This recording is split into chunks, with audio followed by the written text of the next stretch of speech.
Assalamu alaikum wa rahmatullahi wa barakatuhu jama'a.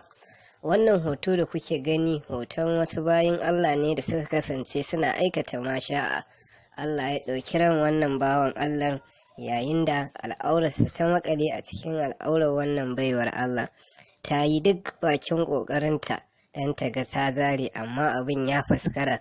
Dole dai sai da suka dangana da likitoci, kana suka yi aiki, sannan da ƙyar aka samu aka cire wannan abu. Ya jama'a, wannan ishara ce a gare mu mu kasance cikin jin tsoron Allah ko da yaushe, cikin sanin cewa ko yaushe za a iya ɗaukar ranmu a duk aikin da muka kasance muna aikatawa.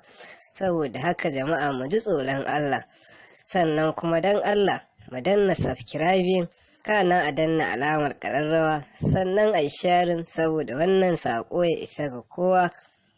Sai an jima.